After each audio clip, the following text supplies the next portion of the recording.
What is going on, fellas? How you doing there? It's all good. It's all good, bro. All right. It is another day. It is Tuesday, August 30th, 2022, and it is the Truth Be Told show. So, just remember, folks, with it being Tuesday, August 30th, 2022, this is the only Tuesday, August 30th, 2022 that you will ever get. So, remember, make it a fantastic, great, amazing day. All right. So, let's go ahead and get things rocking. Y'all ready? I'm ready. Let's do it, fellas. Man, y'all excited? All right, come on, let's go.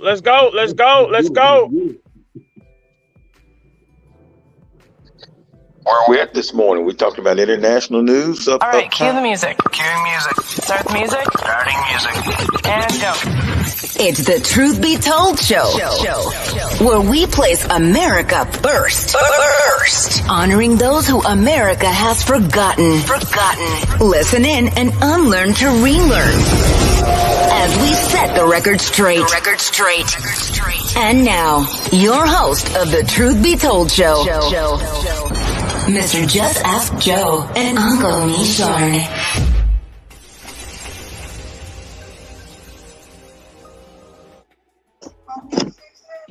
All right, fellas, ladies, gentlemen, all around the world. It is the Truth Be Told show. It's yours truly, Mr. Just Ask Joe. I've got my brothers from other mothers, Brother Mishorn Daniels, Uncle Mishorn, Mr. Marcus D. Ray, as well as our other brother, Leonard Walker. Peter Hayes is on hiatus today. So we're going to go ahead and rock the show without him. It's all good. So how you fellas doing today? I'm good, man. I'm good. Like I say, it's a beautiful day out. Oh, yeah. All weather's coming. You know, we're in the dog days of summer, last days of heat. So I'm looking forward to the fall. And I've changed my icon today to kind of go into what Leonard's talking about today, and individual responsibility, and how the power of the subconscious mind plays a whole big role in that. I see that. I've that's kind of a language that we speak a lot of on other shows and stuff like that. But the power of the subconscious mind, absolutely taking responsibility for things. Uncle Mishorn, are you there?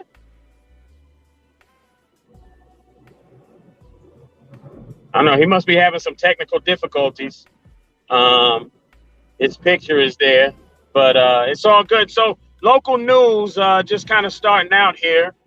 I'm mobile right now, so I don't have the run of the show in front of me, but local news as we move forward what you guys got going on locally. Part of the conversation was about the state fair and how that ended up last week not being any weapons involved, but firecrackers, and the irresponsibility of what that did in a crowd. That was beyond irresponsible. That's just like yelling fire in a crowded theater. And so there's no telling what kind of charges will actually come out of that when it's all said and done, because you create a panic and then people get hurt in the stampede, and you're responsible for all of that and what thought was being funny. Absolutely. Exactly. On point. Exactly. Can y'all hear me now? We can hear you. Yes, sir, we can. Hey, Marcus, eloquently well said. There's no other explanation for it, is that it was foolish. It's straight up foolish. And I think, Joe, you said last week, you said you want to grab them because you said you had to go out there and get your twins, right? You had to go out there and pick up your twins. I had to. I mean, I'm getting. If you just imagine the panic, my kids. I mean, you can say what you want. It's always a catch-22 when it comes to spoiling your kids, right? Because the idea is to be better than before, right? So, if you grew up a certain way, you want to give your kids more than what you had when you grew up. So, in a lot of cases, if you're, if people, the parents are making good money, the kids, are living in a nicer area where there's less crime, and ultimately they don't experience a lot of that stuff. You don't live in a war zone. Grew up personally, in and out of the hood, growing up in and out of from city schools to county schools and then back to city schools. So, you try to protect your kids. That's our way of protecting our kids, is keeping them out of that violence. And to get a phone call and hear my son panicking on the phone as he's running for cover, saying, "Dad, come get me. Come get us. Somebody's shooting out here. They're shooting. Come get us, please." And I'm like, "Son, I'm on my way." And fortunately, I live close to the fairgrounds. Their mom was already en route. My ex-wife was already en route, and I jumped in the car, and I'm on the phone with him. He's like, "Please hurry," and he's giving me clear location of where he's at. We're at, E38 or whatever it was, in the parking lot. So, I applaud them for having a sound mind to give me good direction of where they were at, give me, a play-by-play of what's going on, running for cover, staying together, stuff like that. So, but man, you don't want your kids to go through that, man. So again, I was absolutely angry last week.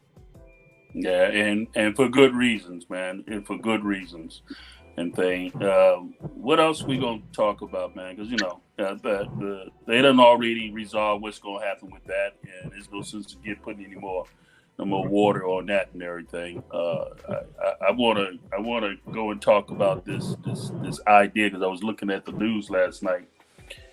This idea of the school. You're cutting in and out. I want to talk about this idea about student loans being paid off. What the hell? Okay, is that a political move? Is that a good thing? Where y'all at with this? My three brothers on here. Is Biden, you know what, Marcus and Leonard. I think you guys have good insight with that, Marcus, we'll start with you. What do you think about this student loan thing? Is this a political thing, or is it a good thing, a bad thing? What do you think? I mean, I know you think it's a Well, good thing, but go well, ahead, give us your insight. let me start out by saying it took me almost 18 years to pay off my student loans, and I paid back every single penny. Uh, with that having been said, um, I believe it's a good thing on its face because uh, the high cost of education has skyrocketed, and it disproportionately affects our community. And so when we graduate college and you're already $80,000 or $100,000 in debt, and you get a $40,000 a year job, then you continue to struggle trying to accumulate wealth. And so I believe while $10,000 is a drop in the bucket, it's the first drop. And so while President Biden wasn't able to completely deliver on what he promised during the campaign, he's at least trying. And so as we talk about holding people accountable for what they're telling us they're going to do, then I think it's absolutely political in that he's trying to deliver on the things he's saying that he was going to do. Now, I also believe that all those people that are whining about student loans, they all took PPP loans that they didn't have to pay back, which is no different. And so as we look at it from a general standpoint, the people that are crying the loudest are the ones that took the most money during the PPP. But I'll stop right there. I mean, but are they the ones that took the most money? I mean, can we officially say that? Is there some statistics that you're paying attention to that you're speaking towards? If you'll take a look at what it took to qualify to get those loans, we're talking about the millions and you got the payroll, the big payroll dollars that was helping you sustain your business while we were going through the pandemic. Most of those people don't look like us that own those businesses. So I really don't need statistics to say where the money went, if that's what you're asking. Yeah, Joe. Leonard, what's your thoughts?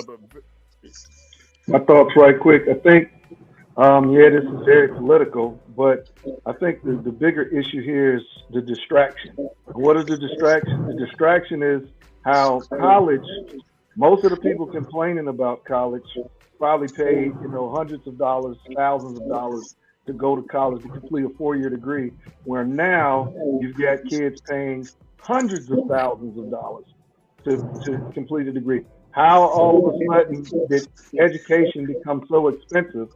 And at the same time, how high school has deindustrialized.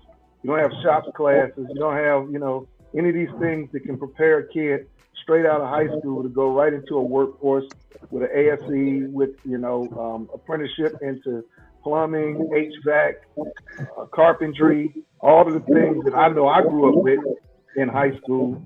We don't have that anymore. So, it's almost like the system is rigged to where unless you want to be successful, you got to pay $300,000, for a college degree that's going to pay you $40,000, $50,000, $60,000 a year that you got to pay back.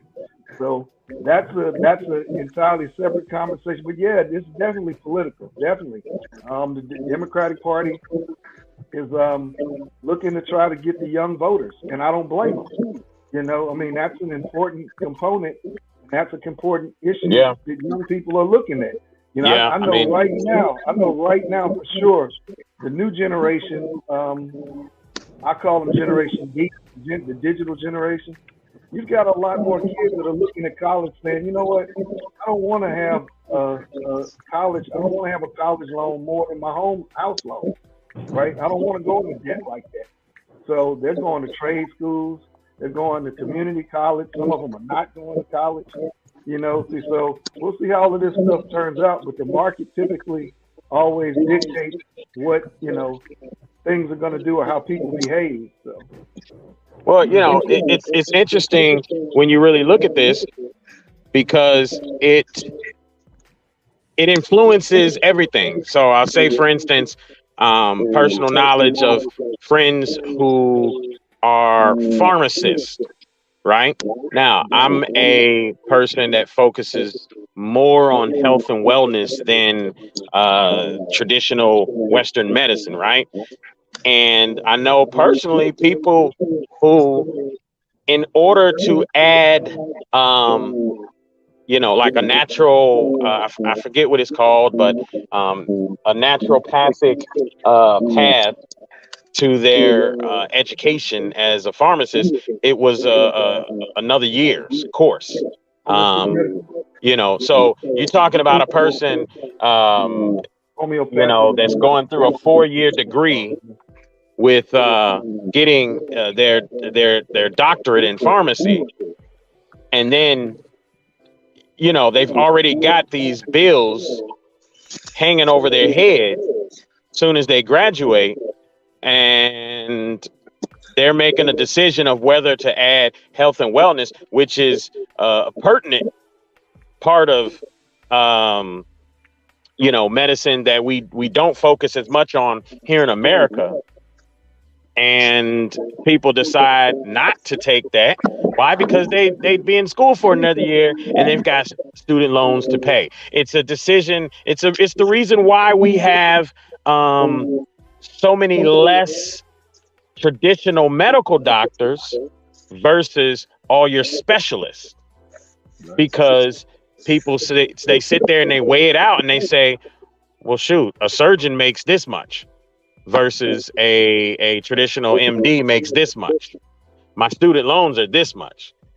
Let me go ahead and become a surgeon. Let me get this specialist degree. And now, as a country, we don't have enough medical doctors.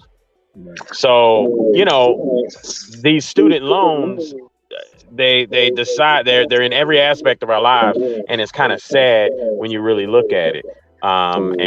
Something needs to change. I don't think the answer is to say, here, go to school for free. I mean, that'd be nice, because other countries, there are situations where people don't have to pay as much for school as we do here in America. But definitely, I mean, there's professors out there. I got friends that are professors. They work an hour a day, 4 days a week, and that's $2,000 or more.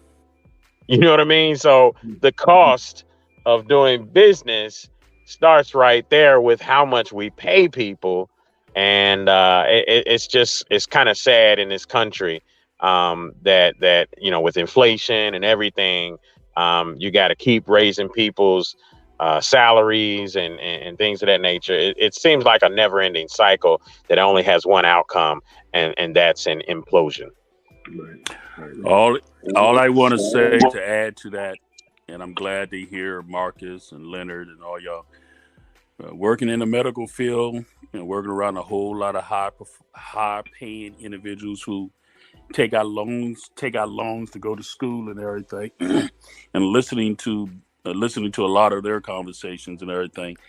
Only thing I'm going to say is that I wonder how the intent of the reason why we're going to offer to pay off loans, okay, was the intent generated, genuinely saying we're looking out or trying to do what's right for American citizens, or was it an intent to deceive us, to take us down another way? And I like what Leonard was saying, what's the original intent? What was the purpose? And I think it's not what we think it was, and that's all. I just don't. It's just not that simple. Oh, we just go pay off some loans and everything. I think there was some underlining things that we don't have no clue what it's all about, that's being used and everything, and it's just an agenda that we don't quite all understand.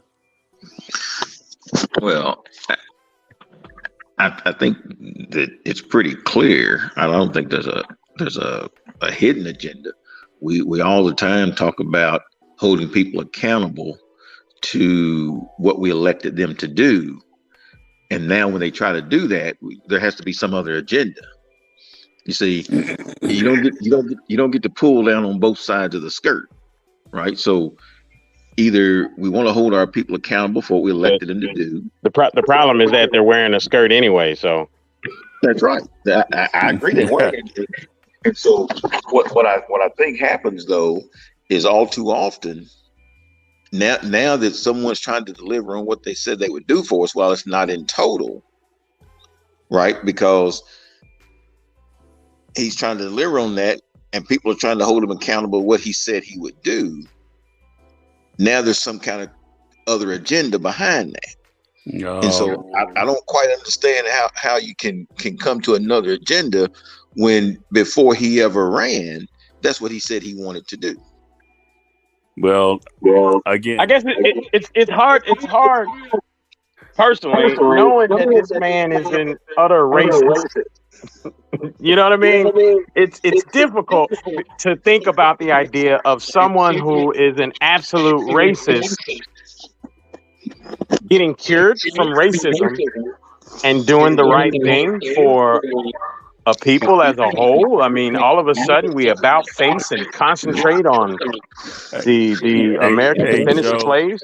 So what you're saying is that so what you're saying is that change. Racist, Joe. No, Joe, they don't believe he's racist, Joe. They don't believe it's not about being racist. See what you're getting ready to say is that if that's the way it is, that's the way it must always be. And so before Leonard goes into individual responsibility and changing things and being another person or being better than you were, you're saying that that's impossible because it's not possible for him. Joe, I agree with what you're saying, absolutely, and I know where you're going. So I definitely agree with you. So here we're gonna let Leonard jump on in there and get into that personal responsibility and all that good stuff. But first, we will be right back, folks. It is the Truth Be Told show. We'll be back. Thank you, Truth Be Told, for allowing God's Lives Matter to be a sponsor. Wearable Products, as the purple t-shirt, is bearing witness. Every life created by God has infinite value. Visit God'sLivesMatter.com.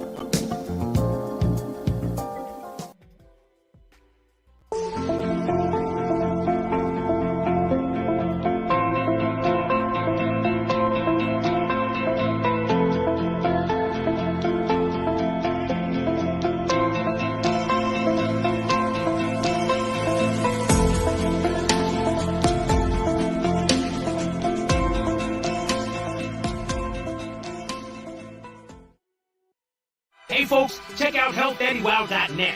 100% plant-based herbs and supplements. Whether you're in person or online, use the word tipping for 10% off. Remember, feel better, look great, HealthDaddyWow.net. Remember, HealthDaddyWow.net.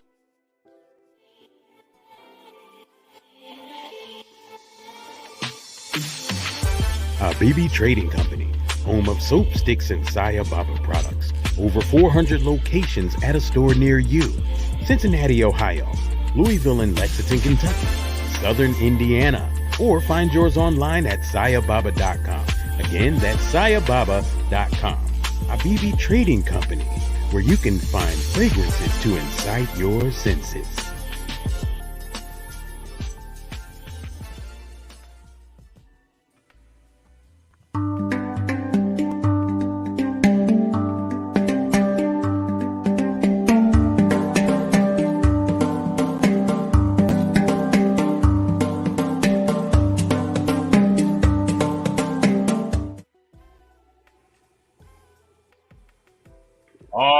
All right. Can you guys hear me? I can hear you. Yes, sir. Yes, sir. All right. Good stuff. As a matter of fact, I got one last thing I need to do so that I can hear you guys. So, Leonard, you're going to talk about individual responsibility and everything. And I appreciate you going down that road and everything. I believe that the idea of individual responsibilities is what Ice Cube was trying to do with Contract with Black America. I know you talk about political, and we talked about with that idea offline and everything. Just want to throw that in there. I believe that the current president decided to not go there but we want to go everywhere else and everything. But when we wanted to take some individual responsibility and contract with Black America, we didn't get no conversation, no feedback and everything. But go ahead, take it away, bro. All righty. Last week I talked about doing some introspection of your life, to see where you are, where you stand, as far as the things that you would like to accomplish. Doing three goals per year, 3 achievable goals to transform your life per year. And in 5 years, you have done 15 things to transform your life. Now I'm gonna talk about one of the easiest things we can do that most people will probably shake their head and say, "Oh man, no man, that don't work." Is registering to vote, to become a registered voter in your community. Why is that important? Voting is important. If it wasn't so important, people would not try to hold you back from voting, and that's what you're doing with all of these different things that you got, voter ID, all of this types of stuff. You know, some of the stuff you have people that actively don't want you to vote. Why? Because they realize that once you start voting and you start paying attention to your local politics, all right, now you can start getting more vested into your community. All right.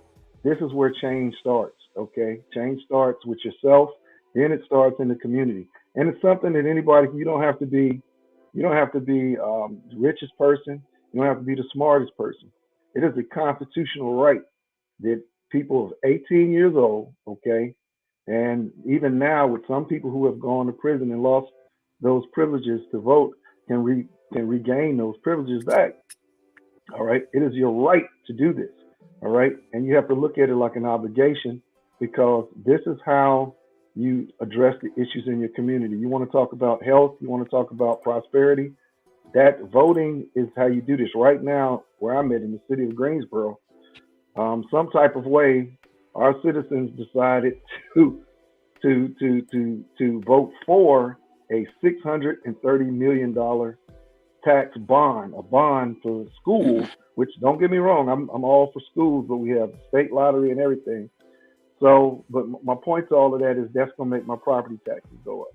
Okay, so these are things that affect you when you think about voting. All right, and it's an easy thing to do. You know, go down to know where your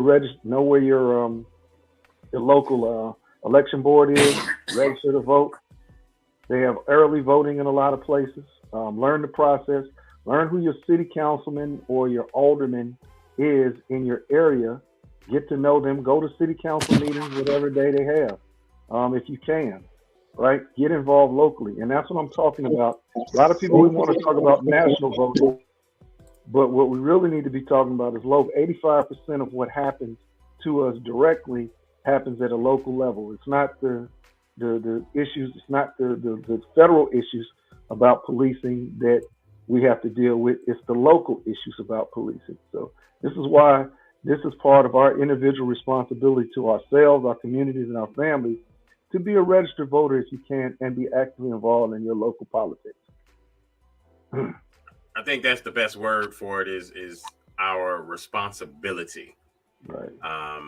Because that's what it truly is our responsibility. It's not just a right and a privilege, but a responsibility. And I think more of us need to take that into account when you start talking about voting is responsibility. And that's why I think it's important, like we talked about, the t-shirts. Let's get some t-shirts going so that and when you talk about voting, like you just said, again, you know, your local elections have more to do with affecting your everyday life, you know, within wherever you live than national elections. But again, I see the movement. I see some momentum towards voting or getting more involved in local elections and such. So what that makes me go back to is the fact that it's only been 150 years since we, were legally made free as a people. But it's technically only been maybe half of that since we were still getting called boy as grown men.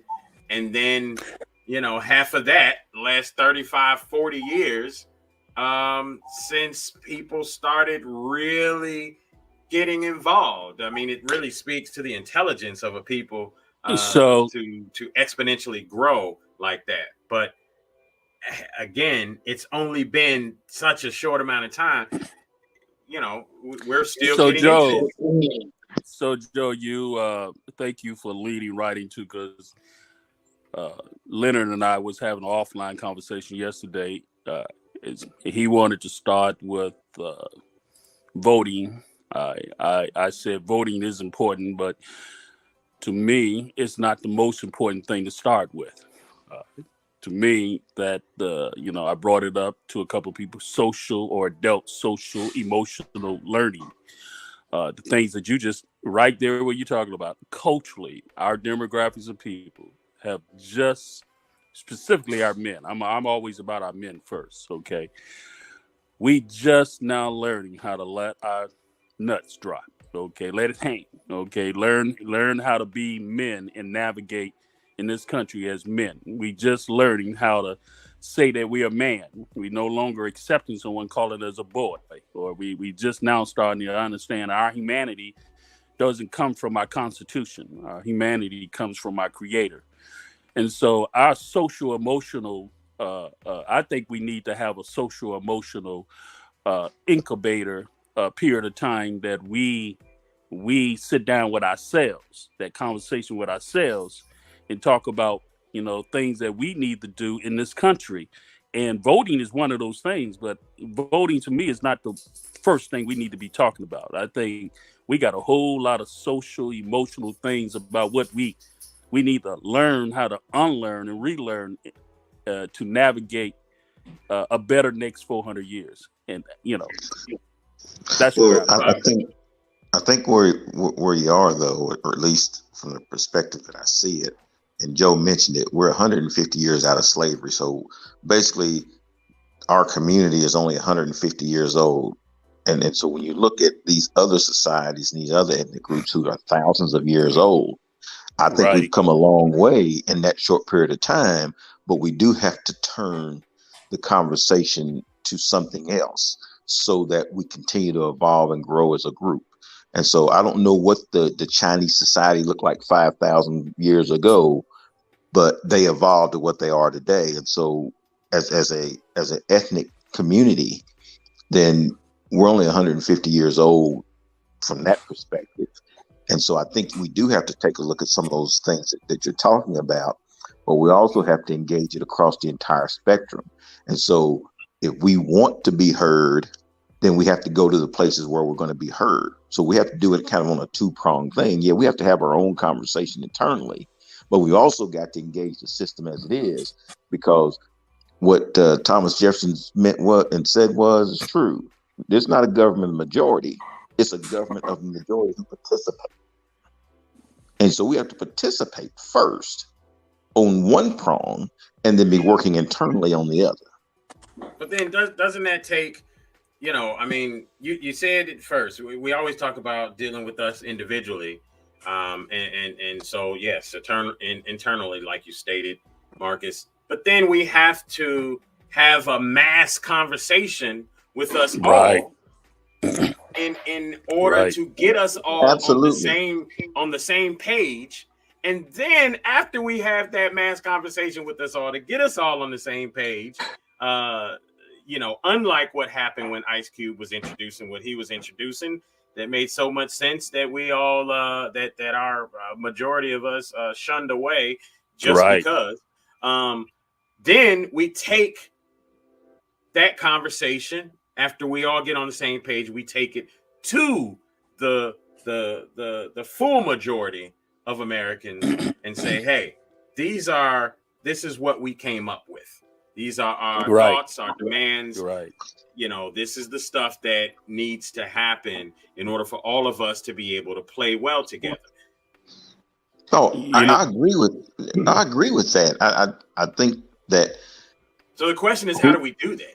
Well, see, before and I say before the information age and before all those things, we channeled it through a single source. And so now there are so many people with so many messages that you don't know which message is the one that you're trying to get. And so unless all those people are going to come and you got these self-absorbed people who believe that their message is better than the other guy, so they would attend the meeting. And so but everybody does. Everybody believes their message is better than the other guy. Right. And so, go ahead, Marcus. Go ahead. Oh, go ahead. I was just saying that we have to do it like that. Yeah, and to add to Marcus's point, we are literally an archipelago of people. All right, an archipelago is a group of islands. So we all like to be on our own little islands. Okay, with our own little issues and our own little things and our own little culture and our own little this. But there's still commonality there. All right, if we all live in the same community, there are certain things that we all need. There are certain things that we all desire. Okay, so with that being said, we can put aside our little small differences and say, okay, we all got to eat, right? Well, we're living in a food desert with no grocery stores. Okay, how do we, through our political process, make our communities more attractive to the major grocery stores, or even try to fund a co-op ourselves, all right, to be able to create something where we have fresh, sustainable food within our grocery store? That's a political process. So we have to think beyond looking at politics like, oh, well, this politician is like my favorite football team, okay, or my favorite basketball team. No, these people are tools that are there to do what we need them to do. And that's how we have to look at it. So I'm going to go here. I love just going and be a little controversial. I'm probably the only one on this line here that participated and engaged, making sure that our brothers was willing to vote for President Donald Trump. Okay, unapologetically, using what my brother Leonard just used. These politicians are tools for us to use for our agenda. And I set out personally. It was my individual personal responsibility, I thought, to engage and to have our demographics of men to get off the plantation of the Democratic Party and try something different, no matter if you didn't understand how it worked. No matter what you said, they haven't done nothing for you before. Regardless of all that, try something different. Take a look at what this man was saying. What do you have to lose? So, and in that sense, Leonard, I'm in agreement that politics are nothing more than tools to use for our agenda. But we got to have an agenda. We got to at least be willing to try something to see how it worked for us. So I want to be the first to say thank you, President Trump, for allowing us to drop off a little bit, because we did move. We had 13%, so now maybe I think is up to 27% of our demographics of men, specifically our men, are willing to look somewhere else for something different than what they've been always getting. So you find something else different. What was different about it, just so I know? My point is that I'm not going down that rabbit hole with you. So you want I just made my point. All I'm saying, we talking about doing things individually. I know what it is, just gave an you always want to individual do something different, conversation but you about can never I'm not explain going what that is. I know. I ain't going down that rabbit hole Move with on. you, bro. You can never explain what it is. Yeah, you always want to do something different, it's but just you not. never This put not the day. never put This a is not thing the on it. day or the show to do it. I know I'm it. So not you've doing. been All I said you've been all I controversial. So said. move on. You've been All I controversial. said. So I'm gonna move say it on. again. Thank And all you I'm for the saying is, individual work of that moving our you didn't men offer away from the anything any Democratic different. Party. You Leonard, didn't offer you was right. anything any different. Politics You is a want to tool. try it. That's So all. tell us I what it was in was agreement different. to. I'm just asking you what was different. You said try something different. I'm asking you to tell us what was different. I want you to ask. I want you to tell me. Because, see, I know where you always want to go. I want you to, what did you see different? Tell me. I saw an attack on every game we've made over the last 50 years is what I saw different. That's what you saw Donald Trump do to us? That's what I saw him do. So, Well, no. See, So that so was what your. you do is That's what you saw. you make blanket statements, and then you expect to All walk right. off without having to explain any of Okay. them. So So I'm I asking asked you, you what to is answer the different? question. So I'm gonna give. Now I'm gonna respond to you now. Since you, thank you for answering my question. Now I'm gonna respond to you. Here's the difference. He gave us a platform different than the Democratic Party. Something What was the different to platform? let us go. It's just that simple. Well, What was the platform, though? You said he gave us a platform. Tell me what it is. He showed that we can seek capitalism, we can seek independent individual development in our community. He gave us the opportunity to those business come on, man. He said Sean, you know the difference. no. He said, You what haven't did said we have anything to yet. lose? Let me give you You haven't Marcus. said anything What yet. did we have to lose? You already been voting 90% of your politics in the Democratic Party. So the difference that he gave us, he You still gave haven't said us anything, Michonne. another vehicle to go You down. still That's haven't all. said anything. You still hey, I haven't said just well, he anything. gave us well, look, another vehicle to You vote. still have not hey, said look. I anything. tell y'all what. Let's do this. We're Golly, gonna go to Marcus. commercial. We're gonna go to You commercial still real have not quick. said anything. He We're gonna gave go to us commercial real another quick, vehicle to vote to. That's it. and we'll What And be it's is right just it? that back, simple. y'all. What is it? I don't know how you What can't is it? understand it. It's just another vehicle. If you've been voting.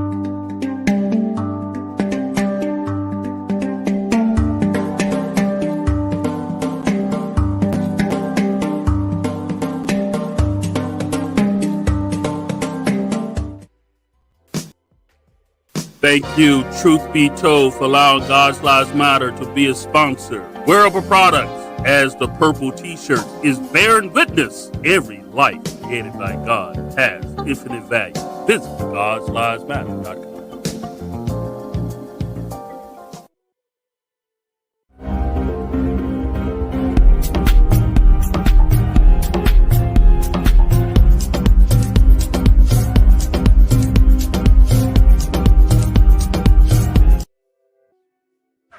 I don't need to sit at your table. We building one. We in the process of building a table. We building a table. I don't gotta sit at your table. I'm building my own table, and I will build you a table in the presence of your enemies.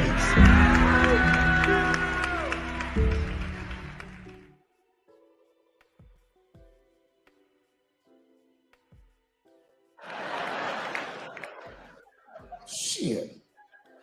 That's why I don't have a sneaker deal, because if you say something people don't like, they'll take your fucking shoes off. If Martin Luther King had a sneaker deal, we'd still be on the back of the bus. They always true, the Nike exec come up, hi, Martin, we need you to tone down the talk of civil rights and blacks being humans. It's upsetting our Southern distributors. But I don't understand.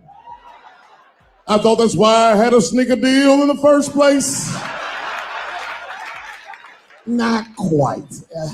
Really, it's a walking shoe, and we like the marching, but try to understand. Fuck that shit. You know, I get it though. I understand. Oh, Lord.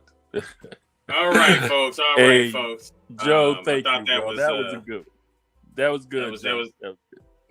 Yeah, that was appropriate in the moment. You know, we're moving on to talking about financial planning and life choices. We're talking voting, but we need to get to gender wars. Oh, okay, gender wars. There is a concern when it comes to this, and you know, the question of the day is there a gender war looming? You know, and what's funny is I think the big woo-ha or whatever came with Caitlyn Jenner. You know, I feel like publicly that's when America was like, oh, so, you know, and everybody who wanted to dance in the rain Every man who wanted to dance and do spinning moves in the rain like they seen on some lady do on a movie, that was when the light bulb went off for them. So I want to jump into this real quick. Leonard, take us there. All righty.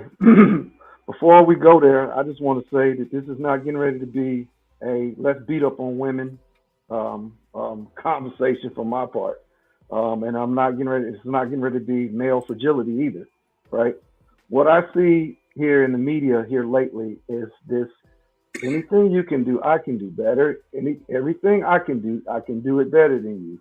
See, so what does that mean? That means that what we're having is this agenda of women outmanning men. Okay, this is what I see, and I look at it. You look at it in movies, you look at it, TV shows, you look at it, and it's been that way for a while, but it's starting to kind of really, really, really, get amped up and ramped up. Give you an example. There's a movie coming out, and I know many of you seen it, and I'm not going to go into the specifics about the culture, but Woman King. Okay, Woman King. Guess what? A woman is not a king. A woman is a queen. All right. What's wrong with being a queen? Why must women be king? When Queen Elizabeth found out that her father King George III died, did she become a woman king? She became the Queen of England. So there's nothing wrong with being a queen, all right? Being a queen is fabulous, all right, for a woman, okay? But let's reverse it. Let's say there was a movie called Man Queen. Okay, so, how ridiculous does that sound? Maybe to some people it doesn't, all right?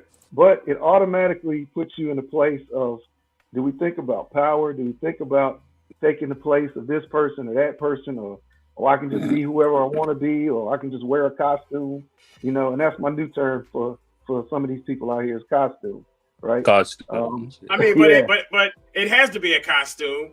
And again, I know we talk about this stuff and we say, "Oh, well, that's a one-off incident." Everything is a one-off incident until they start happening over and over. Things start out as a one-off incident. So the guy who ends up in a female prison because he identifies as a woman, but ends up getting women pregnant, and go look up news reports of women who were raped by other men in jail.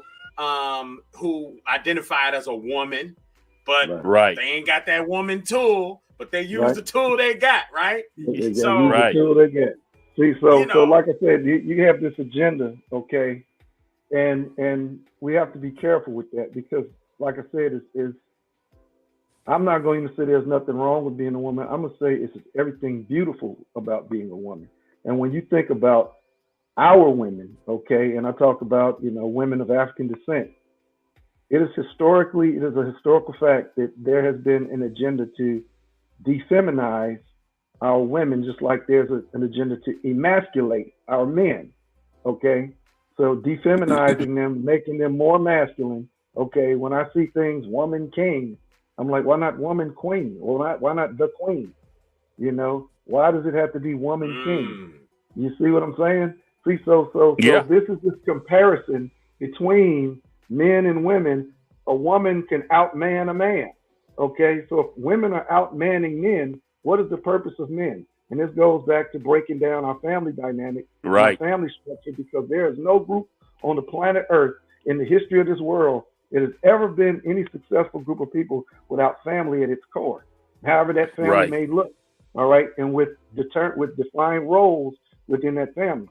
See, so this is my biggest issue is this, the ridiculousness of women outmanning men when women are perfectly good and wonderful just as they are as women, So I don't want to go to this, I'm going to beat the women up, and I'm feeling fragile and I'm feeling, no, that's not what this is about. And we have to recognize that because ultimately you got to ask yourself, who benefits from this gender war? Who benefits from breaking us up and making us, be at odds with each other, right? Certainly not the masses, certainly not all of the women as we can see, right? So there's an actual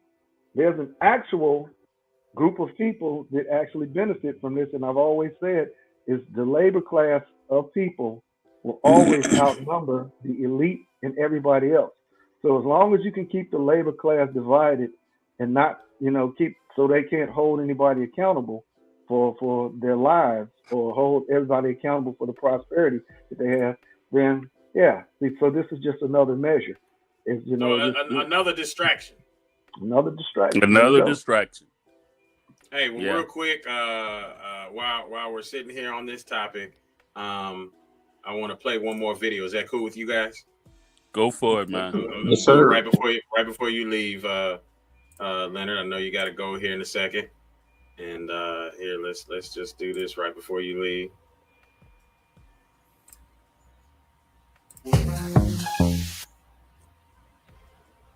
I knew before you guys knew. I heard things on the street in Hollywood. You just be out, see people. Hey, what's up, Kanye? Why the long face? Nigga, you'll see. Got 2 mother-in-laws now. And when I heard he was gonna do it, I was scared. I didn't think the public was ready. I didn't think the media was ready. And you know what? I was wrong. Not only did the public embrace him, but the media was nice. I'd never seen anything like it. Welcome to the world, Kate. So long, Bruce. Hello, Caitlin. I was shocked. Is this happening? Wait a minute. Is this a time in American history when an American can make a decision for themselves? And even though other Americans don't understand it, they'll support it and let this person live a happy life? Is this what's happening? If it is, then good for America. That's Dave Chappelle, the American. Although Dave Chappelle, the Black American, he was a little jealous. I was like, how the fuck are transgender people beating black people in the discrimination Olympics? If the police shot half as many transgenders as they did niggas last year, it'd be a fucking war in LA. I know black dudes in Brooklyn, hard street motherfuckers that wear high heels just to feel safe. Oh, man. It's interesting when you think about that. See, one of the reasons why Dave Chappelle is as brilliant or is hailed as one of the most brilliant comedians is because of how he entangles the truth or what's going on in the world today in his comedy. Exactly. And it's actually funny and you learn and he teaches all at the same time. So, before you go, Leonard, just looking at this, he made many different points there about again, even looking at the necessity of people, he's making light of it, but people having to act like a transgender just to not get killed by a police officer, for instance. You know what I mean? I mean that right there is an actual something to think about type of thing. You know what I mean? So right quick, that's kind of like the Willie Lynch letter extended to everybody. Okay. And part of the Willie Lynch letter was treat some better than you treat other ones, so that you can cause confusion and chaos among the masses, so that they'll never unite and turn on you. So more distraction. So more distraction. So there you have it. Hey, so Leonard, before you leave, man, and I'm glad, boy, Joe, you masterful, know how to put something together, bro. That was just right on time. So Leonard, before you leave, since I know that we have my fellow brother listening to this thing, if it's okay for Jenna to come on out and say that he's a woman, then what is wrong with Uncle Misha saying that he's a Messiah, okay, or he's the Messiah of his household, okay? Well, like I said, Messiah is a pretty strong word, but my whole word strong word, right? My whole thing is costume. Okay, why do I say costume? Yeah, because I can dress in a Superman uniform. I can put a Superman suit on. I could legally change my name to some form of Superman that's not a registered trademark, and people can call me Superman. But here's the thing: is if I jump off my 2-story house, will I be able to fly? It just depends on music you're listening to at the time. If you're listening to R. Kelly at the time, then it could quite possibly fly. I don't know. But you just have to believe it. That's one thing. You just have to believe it. I believe I can fly. I've actually sung that song. I All actually right, sung guys, I that got to song at the go. convention center. Hey, brother Leonard, we appreciate you, Hey, family. Leonard, love you, man. All right, love Until you next guys. time. All right, I'll see. All right. Hey, but staying in that vein, man, talking about is there attack? Yeah, it is gender war. You know, I posted something already on Facebook and everything, and got folks already tagging it and everything. And one of the things that I wanted to say right up front and is that all of us born after 1960, okay, isn't the same men, husbands, and fathers of all those born before 1960. So our women are starting to see a difference in our men because our men are starting to realize, that they can drop it. They don't have to be fearful about speaking their truth and thinking that somebody gonna come and lynch them and take something out their house or do something. Our men can now speak their truth without the repercussion of something happening, like a lynch or a white mob, like Emmett Till uncle had to deal with. So yes, is there I think there is a gender war that's happening, and I think the not just the left, but our whole society is up against it, and I think our culture of people. General statement again, Marcus. I believe our demographics of people is the ones burden the proof of trying to come out of that because we've been still not allowed to be free to be who we are. So we suffer the most because we're still trying to find ourselves. We're still trying to find ourselves, and now we got LBGTQ, illegal immigrants, and everybody else going on top of us before we actually get a handle on who we are. Well, even think about what Chappelle said. They're beating us in the demonstration Olympics. I mean, why is it? I mean, really, to be honest with you, what this shows more than anything else is how America views American descendants of slaves. How America views the melanated community, because they continue to overlook us and allow any and everybody and everything else to come forth, and we accept that. Why aren't we out lynching transgenders? Why aren't we out turning them into a slave class to do some work for us or something like that? But again, they put us through the horrific stuff. Yes. And then after that, they allow everybody else to come before. Now, is it our fault or what? Well, Marcus, as I've said before, it continues to be baked into the way this country was put together. It was never designed for us to be anything more than second-class citizens.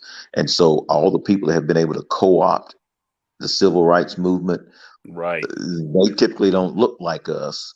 So they get that first pass glance that Michonne's always talking about. And next thing you know, first glance pass. Yeah. It's happened. And then we get pushed back one more rung. I remember, I don't remember, but I read it. Theodore Roosevelt said that we have no place for hyphenated Americans in this country, or hyphenated Americans in this country, right? He wasn't talking about us at the time. He was talking about Irish Americans, German American, French American, right? That didn't include us. Exactly. Right. And it still doesn't include us, even though if it did, we wouldn't be African Americans on the sheet. So how do we again, the question always remains, how do we move forward from that? Well, I think to move forward, the difficult task of moving forward is that there are so many different messages that they don't all have to be the same. They just have to be headed in the same direction. Right. And if all those messages are headed in the same direction, then I think we can move forward as a people. The thing about the power of the subconscious mind, we get fed these things subconsciously, and what goes in is this second class type thing. And then next thing you know, it manifests itself in your conscious mind. And so we have to begin to put in our subconscious mind all those things that are positive about us as a community. And then they will manifest themselves. You know, we didn't all start out financially stable. We had to learn that someplace. Exactly. And then apply that and make that happen for us. And so as we talk about the individual responsibility individually, I have to take care of myself. Collectively, that grows, right? You move one mountain, one piece of dirt at a time, or one rock at a time. And I think it's the same thing. It's individually, we have to become financially stable and understanding what that means. And we have to have that in our mind subconsciously. We tell ourselves these are things we must do to get there. And then it'll create a swell, and then it'll create a tidal wave. And so I think it's much more complicated than that, but that's the down and dirty of how we move forward. That's a simple, but Marcus, that's a simple foundation of how to build it. It's no different than me calling myself a messiah of my household. Okay, bottom line is self-consciously, I'm saying I'm the messenger in my household from my creator.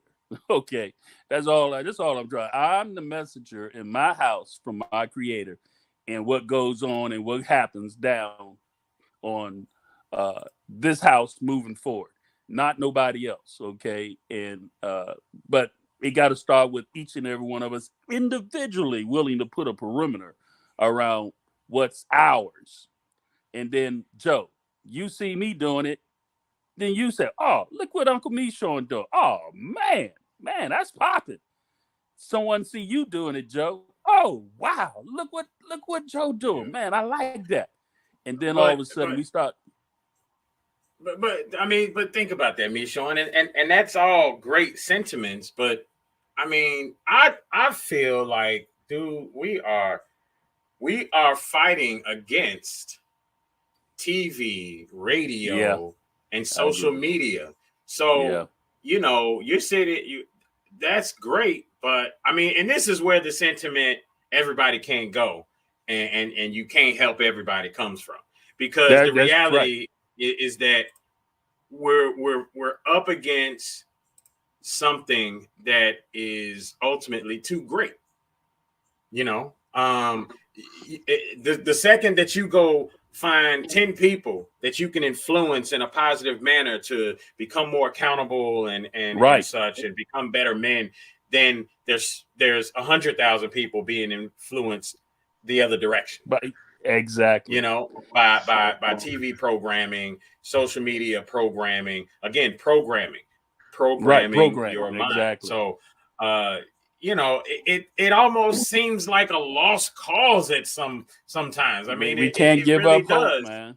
Yeah, I as a bottom up leader, retired sergeant first class, man. You got, and I know Marcus can understand this, because you think I got to think about it from a military standpoint. When I got 5 squad leaders and they got 15 or 20 people in their squads, okay, it's my responsibility to those 5 squad leaders and everything to give them instructions on how they need to take care of those soldiers. Okay, dude. But I got to be standing out front, being an example of what that looked like. Okay. And my question is do we have that in our community? Marcus, you and I talked about, do we have that authentically, genuinely in our community, where the same equivalent of what we learn in the military? We know what a platoon sergeant is. We know what a company commander is. You know what they do. Okay. Why can't we transfer that back into our community of leadership? Well, and I believe you do have it to some degree, but to Joe's point is that those things get overshadowed by the propaganda that's thrown out there 24 hours a day, 7 days a week. Yeah. There's no place you can retreat to unless you choose to retreat to those places where those positive things take place. Right. You see, so we have to try and get them into those positive places, and some of it is our own doing. They wouldn't produce it if we didn't watch it. Say that again. I asked the question before: is how is it that somebody that lives in rural Kentucky have the same mentality as somebody that grew up in inner city Atlanta? And the only way that's possible is they have to be socialized Right. through what they see on TV or what they hear on the internet or wherever they're getting it from.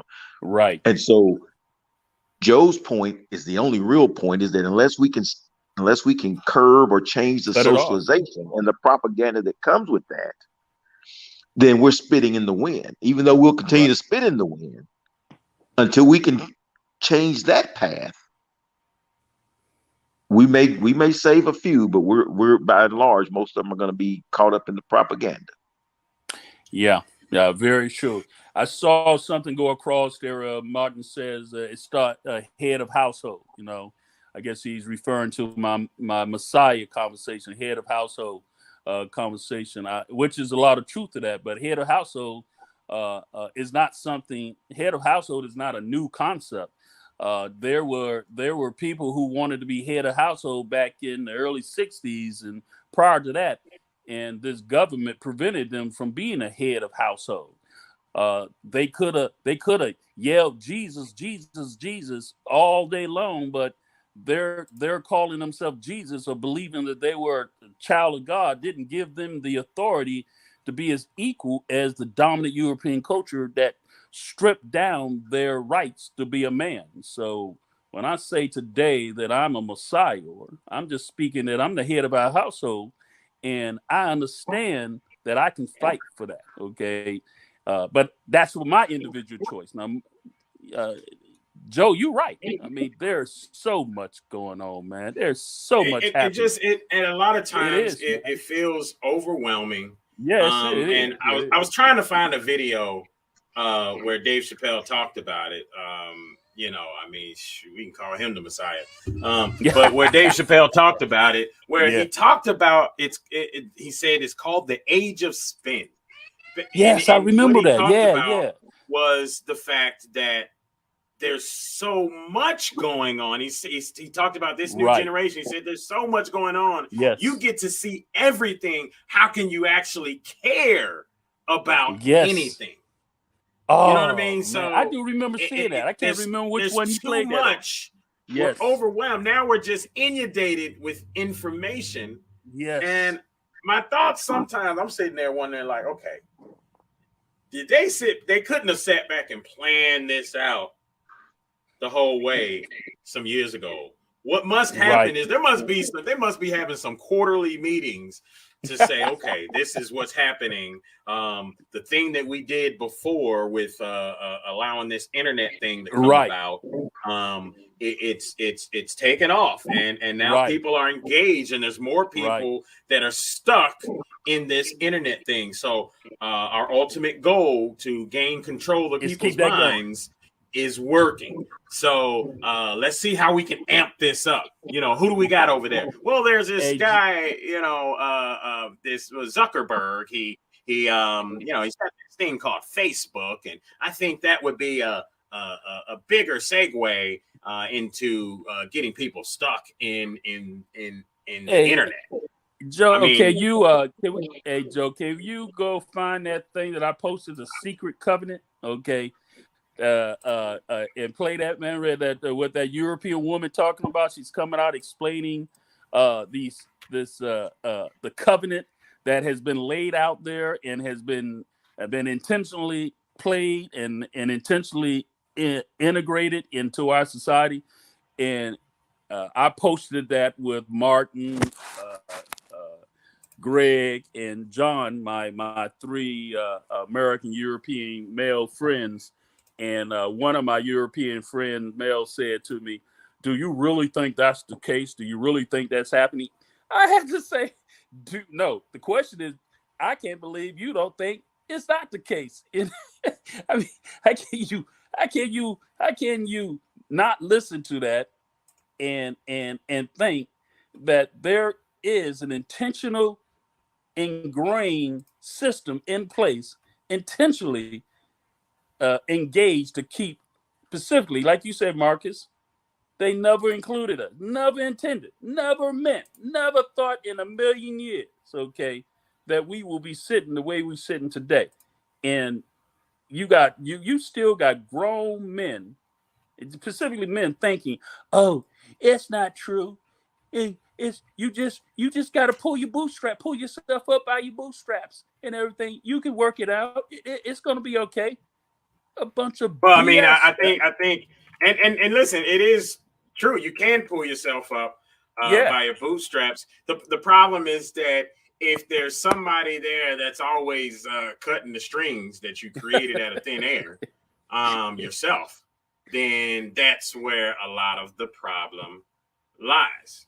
You know, somebody's there continually cutting the strings, but they can't cut everybody's strings all at the same time. Right, they can't cut everybody's strings at the same time. Right? Some people get out. Some people That's get out. right. Some people get out the matrix. Because you know that every time any system of oppression that's overcome, there's always one waiting in its place, and it traps fewer and fewer people each time. And Right. so, you know, as we eliminate these systems of oppression, there's another one's in place, and it's always that way, right? And so there's this unwritten thing that happens, that individual groups are pitted against other groups, whether they realize it or not. Right. And that creates some competition, and you see these things, and those groups and those lines vary. It's not always going to be by gender or race, or it's going to be all different types of things. And so these groups form, and some people have all these and some won't. And so that's just going to always be. The question is how do we navigate through that system, right, so that everybody has the opportunity. And that's really the question that comes up. How does everybody get the same opportunity? Right. And what does that look like?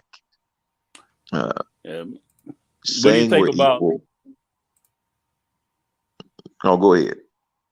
No, I was going to say, I was just reading your thing, The Power of Your Subconscious Mind. And I love that you putting that up there and everything. What do you think about this idea that we who have the subconscious understanding of what's happening to us, we have to create some type of incubator system? This is why I was talking about the adult emotional learning. Okay, somehow, some way. And that's not something we need to get the permission of nobody but us willing to say we're going to do it for ourselves. Okay, it's kind of like when I'm the platoon sergeant and I call a meeting with my platoon. Okay, I plan what I'm going to do with my platoon under the umbrella of what maybe the command and everything has planned. But I still have to have a meeting with who? My platoon. The same thing as you, as you being a commander of your unit. You can understand the overall mission of what the overall mission is, but you still got to have a meeting with your organization about what it is. I think culturally, somehow, some way, we need to develop some type of incubator, okay, way of saying, let me show you how to learn, how to unlearn, to relearn for the next 400 years, man. But here's the thing. That's what a BET was long before. That's what a BET was supposed to be. That's what it was originally. That's what it's supposed to be. Right. Next thing you know, it got taken over. Well, no, it didn't get taken over. It was sold. Oh, yeah. So it was someone sold out. Yeah, so billions. So how do we build? I mean, typically, let's just be real. When it comes to a company, when you start talking monopoly, when you start talking capitalism, you build a company and then ultimately you sell it, right? That's kind of the ideal ending of that situation, is to sell the company. But again, how do you stay? There's the moral aspect, and doing what's right, though, man. To the passion, to the moral compass part of it. No, you're right. You're right. You hit it right. That's the point. This is what my God's lives matter in where I'm at. I mean, history and all the things that I try to do.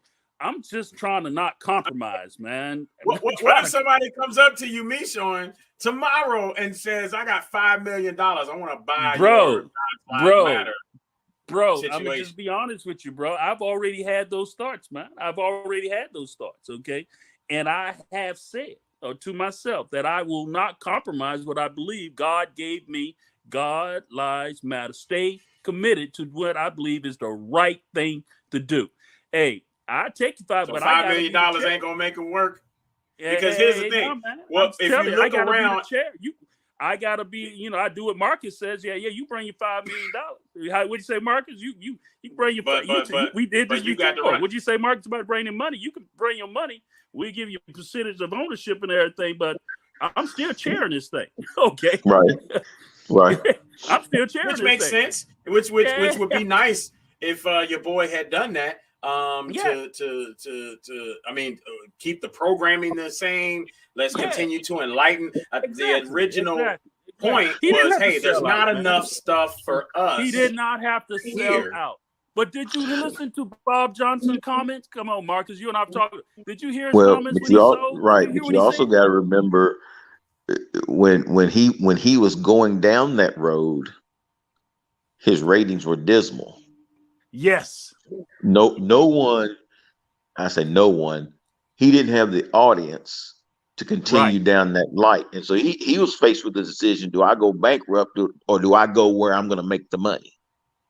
Right. And so, and I agree with some of that was we didn't want that content. We didn't support him. Yeah, we didn't give him the content, or we didn't support him. But again, and this is the reason why you didn't have as many people wanting that content, because the machine on the other side was pumping out way more than what his machine was pumping out. And I'll say this because I'm gonna have to go here in about 10 minutes myself. The time before we were integrated, we didn't have the educational gap. We taught our children very well. We didn't have the gangs in the streets. We didn't have any of those things prior to integration. And so what we thought, or at least from all I've read, what we thought about integration is that if we are interacting with them, they will see that we're not those people that they thought we were, and they will share the power, the resources, and the responsibility with us. Yeah. What they did to us is we gave up our own communities, our own businesses, to integrate into a system that did not want us. There you go. And you know what? And you're right. But it's just that simple, wasn't it, Mark? Well, no, you're absolutely right. And the thing about that is, think about what we've been saying this whole time. It's only been about 75 years since you weren't being called a boy anymore. So when you talk about giving up, because you sit back and you say, and in my mind, I'm like, damn, why did we give it up? Why didn't we just beat the hell out of people that were trying to come in to take? Well, because we still looked at them as the boogeyman. Yeah. So we were still scared. Right. We're still to this day have this inferior mindset. I mean, you can't take hundreds of years of abuse that has been beat into a people and think it's going to change. It's going to take that amount of years and or more. Agreed. To break it. And exactly. And I'm glad to see Martin Smith is following us, and I'm going to go ahead and say, Mr. Martin Smith and I've been engaged in conversation, but Leonard, Marcus and Joe, I discovered something about Mr. Martin Smith in our conversation. I came to the discovery that Martin Smith don't see me as equal as him. He feels and believes that I, at 62 years old, I still need to be hovering down and trusting that his authority and his beliefs and his religious Christianity ideology point of view that he's trying to sow onto me, I need to hover down and respect that because he says so, Hey, Marcus, he called me a name, man. He literally just came out and just called me a name. Okay. He said that I was victimized by what he was saying. And bro, I had to tell him, brother, just because you say it don't make it true. And just because you think it is not my truth. So, but he believed that just because he believed a certain thing, because I called him out on his BS, all of a sudden, it's kind of what you said, Marcus, before. The moment that you call someone out on something that they know that you done called them out on the truth, all of a sudden, you become the problem. Okay?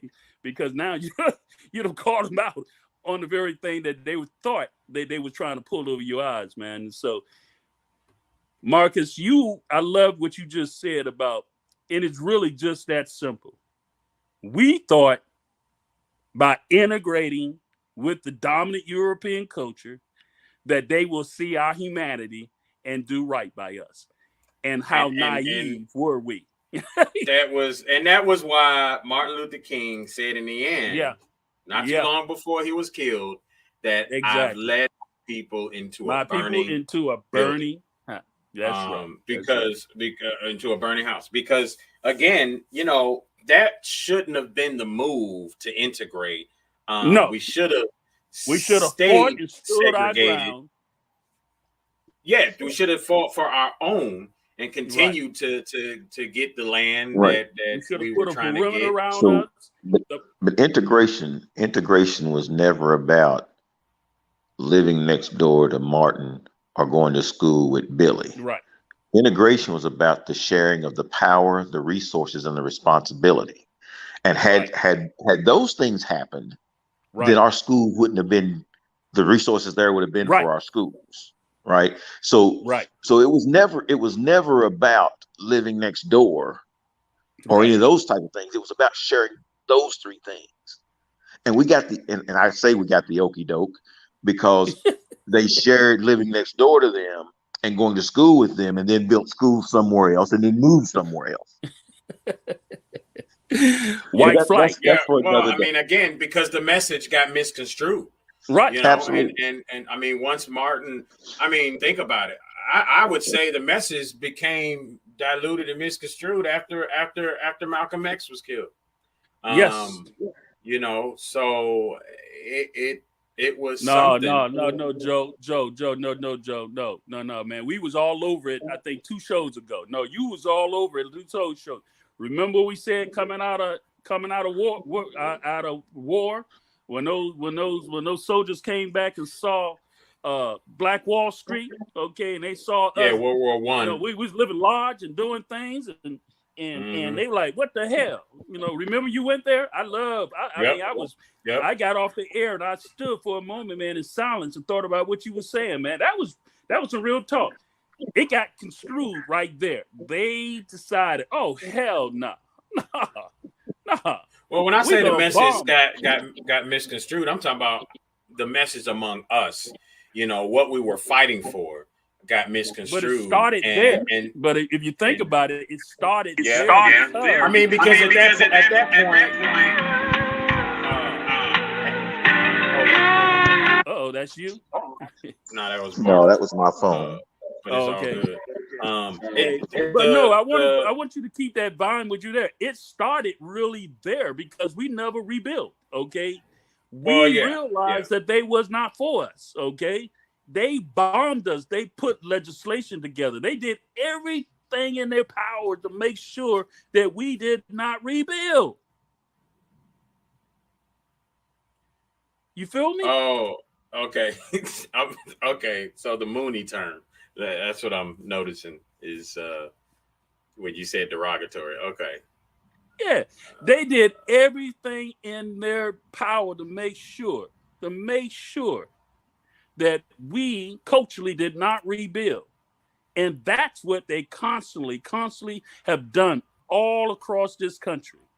Every time we culturally have tried to rebuild ourselves, we have tried to create that perimeter that I've said over and over. We got to build a perimeter around us. And so with Marcus, spot on. When we decided and allowed that integration, and we thought that they were going to see our humanity as equal as them, how naive and foolish we were.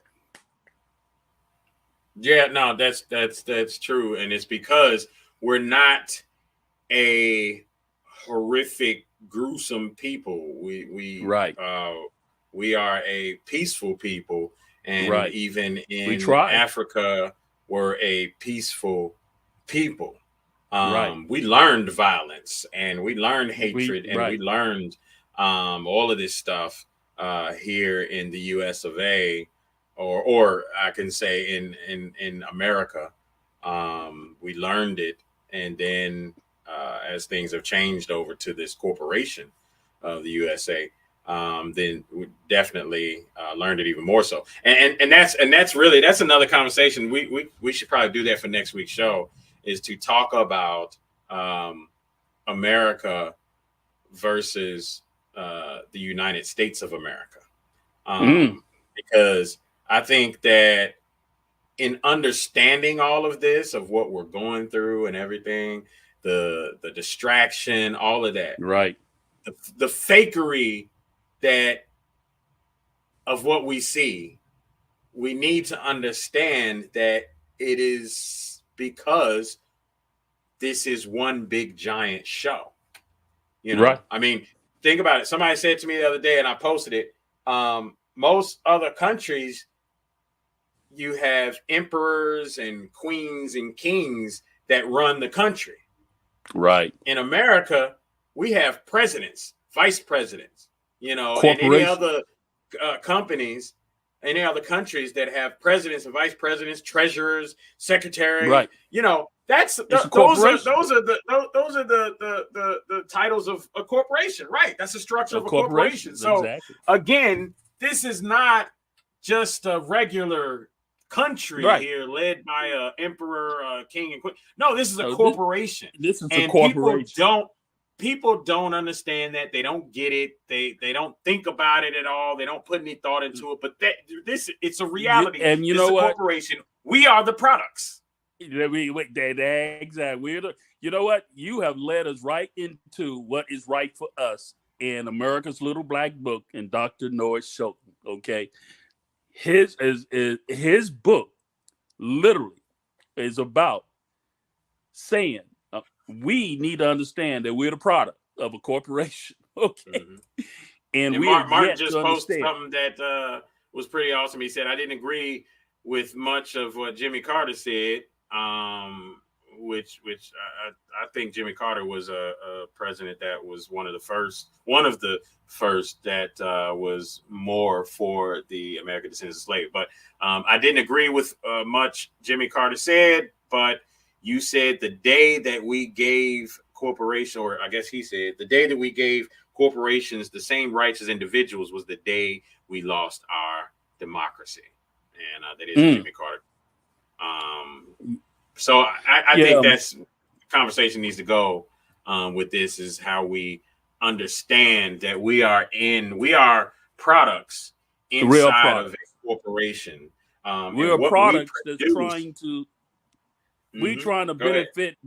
Everybody else been benefiting off of us being a product but us. And I love that Dr. Norris Shelton actually said that. He said when he spoke that at in Frankfurt, he said that it got to become a time that we got to learn how to turn ourselves into benefiting as everybody else has benefited off of us. We got to learn how to turn it around, that we learn how to benefit off ourselves, okay, as a demographic of people in this country that was formed and created intentionally to be ignorant and servitent, to be a product to America. But we got to understand it, and we got to stop being emotional about it. Got to take the emotional out of it. The mayors, the governors, all of the state officials, local officials, city officials, these are all managers, supervisors, assistant managers, assistant supervisors, to the all the way up to the president, the vice president, the secretaries, the treasurers. So people got this is one big corporation. You got to think about how Trump ran in and became did Trump go run it like a traditional president, or did he go run it like a corporation? How did he go? How did he go in there and run it? Did he go in there trying to run it like the traditional president, or he went in there Well, trying no, to I run mean, it. that was the one thing. And again, it's not about being a fan of Trump, Right. and people need to understand that. It is about the idea that Trump was not bought by the establishment. That was the point. That was what a lot of us were did not understand cool about. Hey, he might not have had great character, might have been an idiot at times, say some dumb things without thinking about it and all of that stuff. But he was not a Beckham boy or a puppet to the establishment. Exactly. And I can respect that. I don't have to agree with all the shenanigans and everything, but I can respect that he was his own man. Okay. And whether you liked it or not, okay, he was still his own man. Okay. Absolutely. Absolutely. Versus Obama. Now let's compare it to Obama. Hold on. You know what? Let's save that. Marcus got to go. It's 10:33. It's about time to get off here. So close this out. We'll save that talk for the next show. Also, Martin says he wants to come on and talk about what you accused him of, and throw the first stone, as Jesus said, who hasn't said something stupid. I tell you, punctuation is a good thing. Let's talk about that. Because maybe he said something that he didn't mean to say or put it in a context. I think at the same time, I've said that before too. I said Moonies, and I personally still don't believe that that's a derogatory term. I believe that you can take anything and make it something if you say so. If I call you Mr. and you say, hey, don't call me Mr. Mr. is a problem, then all of a sudden it's an issue. But if you're but you're my friend, right? And if I say to you that, brother, don't use that term with me, bro. Okay. Yeah. And don't disrespect and don't disrespect my friend who I personally have gotten to know, Reverend Sun Moon, who I personally met, sat down, had conversation with him. That's my friend. Don't disrespect my friend by using that derogatory term. If I call you my friend and you're my friend, I get it. Okay. And I ask you not to do that. It's dismissive. It's like calling somebody crazy. Yeah. It's dismissive. Again, something else I learned from the Chappelle. It's dismissive. So, it's not good to just dismiss someone. So again, either way, that is the Truth Be Told show. I'm gonna go out with a little bit of Dave Chappelle. So if y'all want to stay on, I love it. I love in it. the background and Joe, listen to that. As we close it out, seeing like you and I, the only one on here right now. Let me just say to you, bro, thank you for heading this show up. You did the whole show with the tipping point behind you, and I decided not to say anything. I just felt you would have oh man, yourself. Man. But I want to appreciate advertisement. It's all good. I'm just advertising my other show. I want to thank you for. We wouldn't be here had you not gracefully came on and participated in the dreams and the visions of me trying to do something, man. So. Hey, you've been holding it down very good, man, and I'm proud of you, bro. I maybe don't say it enough, but let me just say to you, man, I appreciate you, man. Hey, I appreciate you too, brother. Again, folks, that is the Truth Be Told show. Like I said, I'm gonna ride out with a little bit of Dave Chappelle. Y'all can stay on and watch. And again, same place, same time next week. Next time Uncle Me's showing, please let me know that if I mess up the background or whatever. I got a lot of things going on. I know, driving down the road and running in to get to the studio. It's all good. But it's all good, man. We'll catch you next week, and I'm gonna go ahead and put us backstage as we listen to this Dave Chappelle. Peace, everybody.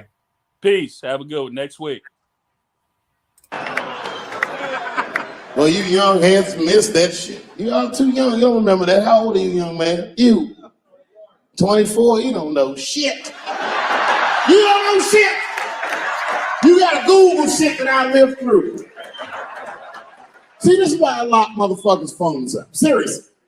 Because the young kids, you guys, look, you need to take a break from that. We all need to break just from that technology, just for a minute.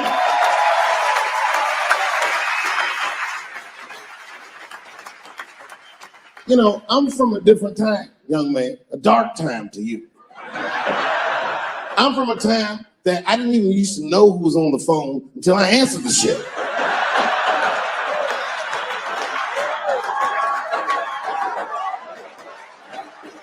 Like when tragedy used to strike. I remember I was 12 years old and the teacher wheeled the television set into the classroom. You know these things? And she turned it on to one of 3 channels. And she said, class, the space shuttle is taking off and we're all gonna watch it take off. Man, that shit was going great for like 3 to 5 minutes. That's right, you remember, it fucking exploded. Right on television, everybody on board, dead, immediately presumed dead. It was so bad, the teacher looked at all the kids like, you can go home. The goddamn national tragedy. This is Cold War America. The Russians were laughing at us. My point is, for y'all your age, you wouldn't even know the pain because in your generation, it's like this space shuttle blows up every fucking day. How can you care about anything when you know every goddamn thing? I'm getting over one cop shooting, and then another one happens, and then another one happens, and another one happens. I'm crying about Paris, and then Brussels happens. I can't keep track of all this shit. So you just give the fuck up. That's the hallmark of your generation. And that's fucked up because your generation lives in the most difficult time in human history. This is the age of spin. The age where nobody knows what the fuck they're even looking at. Did you know that Planned Parenthood was for abortions? It's for people that don't plan things out at all.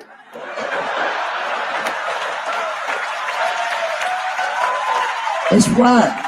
So a guy your age doesn't really know how he feels. Are you pro-choice? Are you anti-consequences? What does it all really mean? It's easier not to care for you. But for us, we were trained to care. We were raised that way. I used to watch a fucking cartoon when I was growing up called the Care Bears.